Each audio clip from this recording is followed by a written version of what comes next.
friends mayam ngasigi oibasu anoba update kayama lae aduga ai mayamna khorangna sungaram godo male o khanda ko comment de kaida mayam herak yawe update tawiro ina adu ai gi site gi angam bai tare nukti gi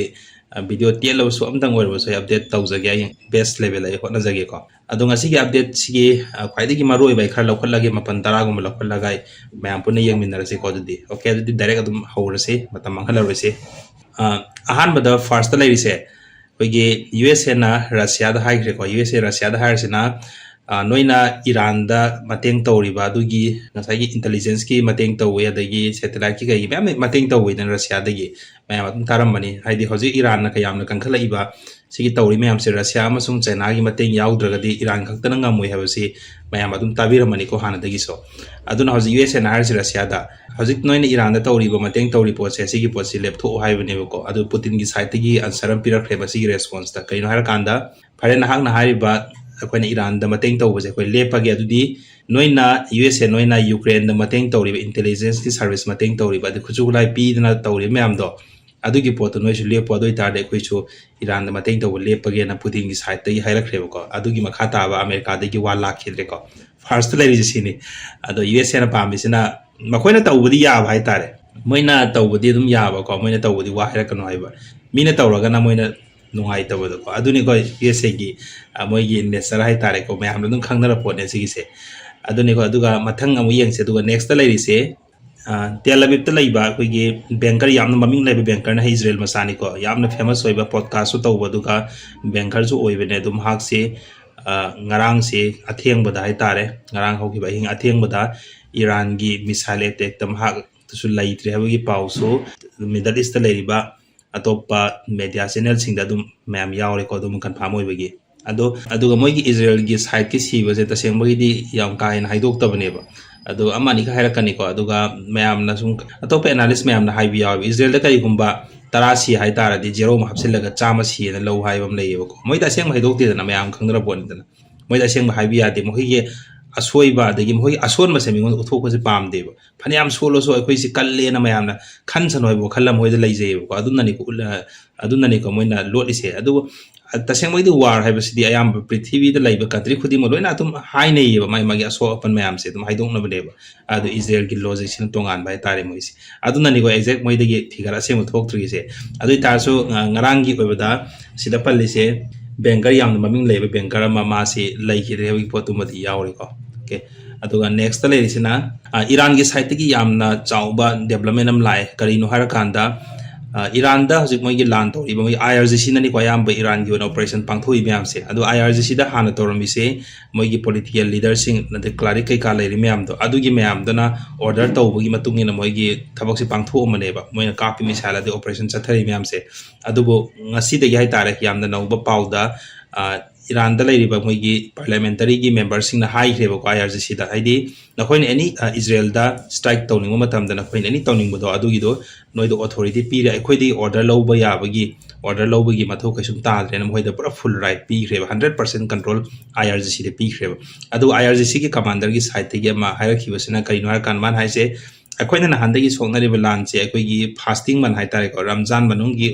oibagi akhoi ka haina khut handawne adu hojiti Ramzan loi khreduna it ki matung sidati akhoi ga tawna ga daba lan se hanagi fibam du oiroi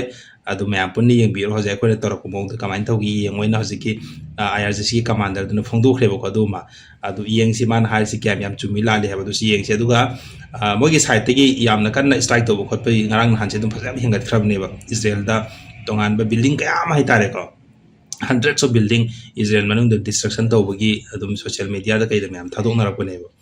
adu next la rise yamna ngakpa thaja da ba paw mana Iran se akoi world ge no khwai digi sanction laiba sanction to ba foreign country myam na sanction to ba country je number 1 di Iran ne second da Russia ne bela ko adu Iran sing asi digi sahi ni phu gi mamang digi makoi sanction tawra ga makoi gi thau puthok sari gas puthok sari ba si foba maning tam na moi se yon bangam jate ba aduna hojik khwai digi development amada Iran gi side ta positive hai tar advantage am lai sin kai no kanda makoi ni state of hormuz se hojik thing khra matung da prithvi da leiba country mayam sin America da pressure mayam pi ba lan je athu badu loisilo hai podama ado hojik lan si loi haraga na world da leiba country mayam na har se state of hormuz sin hoina ngamna ba hangdu hai bane ado lan si loisin badi lan si pa man loi ba ngamdre maram de ma trap tawra bane ba Iran manungda US se ma phajil la Iran na trap toroga lai khrabne ko adagi lan se loisin bu sungam de maram de moin objective ama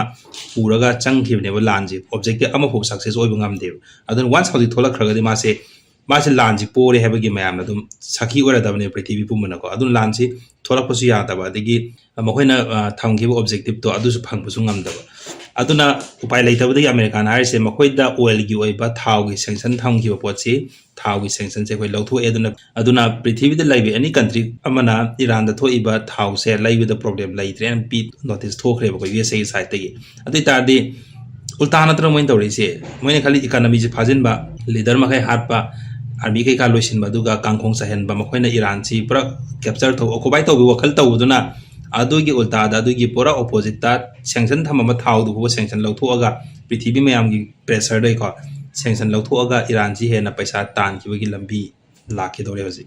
aduni ko hoji leri se aduga Israel gi side gi yamna thaja da bamana Israel gi army ama IDF gi army ama mahak se Iran gi spy oramena mahak se pha khre ko adu mana tormi thabak sina kaino har kanda Israel manung da laiba iron dome mayam se iron dome thambi ba madu gi location adagi iron dome se kamaina sai magi function kamaina taw heba se sigi posima loini Iran da pithu ami hai azaki Israel gi army sina IDF sina ko adu ma su phar heba gi pau se Middle East monitor hariba news channel di yawe ba ko aduna spy pot si ani makta lai gani haidi keno da su Iran da su lai gani adagi Israel da su lai gani ba ko aduna ni ngasai gi leader sing hat nari ba nakal ani makta si nari mayam se adu spy yauduna agency yauduna kemta si pot sing ngam bana te maram di 2000 kilometer muk lape ba hariba country ani chaduna ka thangna ba country na te aduna spy gi mating na ne ba tawri thamuk mayam se yamna latest oi ba amana US he ta seng na moi je kham ngam dra jani da kari gino har kanda ngasi gi oi ba khwai gi latest oi ba da ngarang se F35 ama kap thakre ko Iran adugi matung da ngasi se tongan ba media report mayam da yawre hoje US gi F16 ama su down taw ken adui tar di hoje America da pressure se mayam lae ba noina sanguni ba lan se within 2-3 days da hafta amada Iran se kulhan gan Iran se ngam gane chang khiba duna hoje thama khai me henjela pau da lan se ngam ba de lar da US se ama sung Israel da sok pone hela abde duna lan si tok ta biya ro he pot ma America gi manung se strike hoje taw duna mayam gi parliament gi senator mayam se gi manung da aje adugi problem thopam lai ba adagi public to so yam thi sound na USA manungda maram di Trump na vote card ngi matam da mana praja da vote khoma matam da man hai make America get again hai bane ko akoina taw thabu khudi mak ji America da hana focus tawraga America chakhana bagi da makta taw gani aduga prithvi da thoiba line khudi mak sa ina loisin gane na Trump gi side gi hai ke lai adugi opposite da mana vote chi kara matung da president ora matung da Trump na tawrisina make America great again hai baduna America gi taw dabida Israel gi damakta mana magi army kya sihalle ba hoje US army kya sihalle Israel khaki damakta hi tare nutra adagi makhoi gi laiba property makhoi gi Middle East lera mangasi moi gi king ne lera mi ba Middle East tawning tawrami ba army base country khudi mak thama tawram do hoje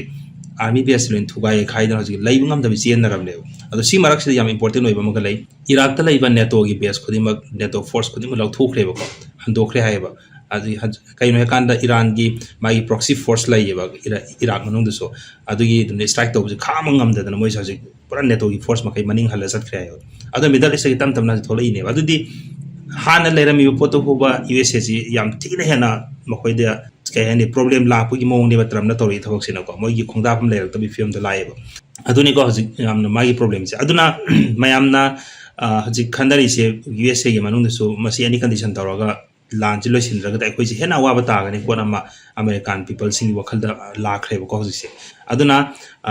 Trump gi side gi hari se ngasi haido ki mana press conference am da Trump na hai war se thu bad loisin na ba tawrani ha ba pot na ba Trump na hai ki ko ngasi se aduma pressure kham ngam maroi maram di prithvi pumba gi hoji thau gi petroleum gi problem la e mokhoi masa gi maram dam gi praja myam gi protest kai ka haji la ko ho ni na ma kham ngam mo aduga si problem amana USA gi problem se kaino har kan da Israel na mungasi harisna lanch lore matam khara chathagane havne America na harisna loisilane havne ani sa conflict aba lai ba ko ngarang nan la ko ho from the conflict se kai de la ke kanda Israel na hanse ho Iran da lai ba moi gi gas fill ma strike taw se sigi pose US gi side gi strike taw no ne kan hai hai adagi photo hai na Israel na strike taw Israel na pami se lanch loisin pam de kai no kanda Israel de lan taw draga de moida lan taw draga de hing mangam da ba kangbu ne ba si haraga de Israel supporters sing saurang sounding was yaiko ado ai videos de loina pal roige Israel hariba lebak se United Nations na second world war gi matung da same khra matung da hojik phawda 2026 phawda lan kayarak masi tawre myam ta internet ta sang yeng biyo ai higher pal roge ko makoy da santi ge du gi wakal laite makoy da lan tawdre de laiba hinate moina haibi lai Israel di lan tawra chawkhalle kaina haina bu laibani ko moi gi wakhan dai tare adu handak ti lan tawra ga handak ki lan se moi ju khara pope handak ki matang sida aduna Israel gi side gi lan se loining da du US gi side gi loining adu Israel di loidana ba kan khonara kan e lan se aduda US na nang na yada ga koi loira ne loira ka doira US na kai gumba Israel na loi bi yaroi har ga suma anam kala US na loi ga Israel ma thantan ngamoi ko ma handok ki ne ba aduna tabida ga Israel na lobby tawra ga loi bi yaroi har kan kai gumba madu da yara ga US sat ka ga de US gi hena problem la ga dum lambi la ka ne ba ko aduna hojik problem mayam se dum America gi side na hena lae hojik ki lai ba condition jida and Israel sum lai Israel da budi hoi magi chokum to ko soe ko adubo mateng wena taw bai tare Israel gi damak da mateng taw America ne bi am soi jan ta gi matang sida moi gi image loire makoi gi economy down tore kayuna kan F-35 fighter jet singrang kap ta gi base sida makoi gi ijat si prithvi pum da loi ge mi amata na khang ngam de kanam tan phaba ngam moi duga sigi F-35 fighter jet sigi damak da moi advertise ka taw da na boss taw ga prithvi pum da makoi na sanara me kok se country me am sida ko adu loi he magi pura America gi ijat singrang gi F-35 da loi gra adunga se F-16 gi wari mo kalai aduna Israel na ngasai gi loi bi yaroi hai America na loi ga dong ne ha du yeng se ba magi kamaina kanana ngam gi ha di yeng se ko adu Iran gi side di kem hai de Iran gi no ne loi ga nang na loi ga ne ha se koi di lan loi roi nang na horam ne lan che aduna lan de koi ne loi sin ge ne ha ni Iran har se nang mai re lai ra lan pham de chen ba yaroi ha ni Iran har US da ko adu US na loi se la ne ha ni aduna Iran gi de ka pham thok ka pa ne koi gi leader ka ama si gre aduna akhoi adu gi laman sing de to khio ha ni aduga amana Iran har se nakhoi ni de para chogum tammi ngani na punsi chuppa ki wena amuk han Iran attack tawrak tana bagi damakta handak aroi boina lan thengna gani haibni Iran har se pra ahum se pra pharak ni ko chatnari je country ahum se adu makha ta adum development su lakani matam du sum update tawrak ke myam da faring asi gi di ai siga dang ai myam da thamjara gi yamna maru oiba khara se ko aduga mathangi video dai atopa topic no topic soi myam da pudron lak sege adu di myam thank you all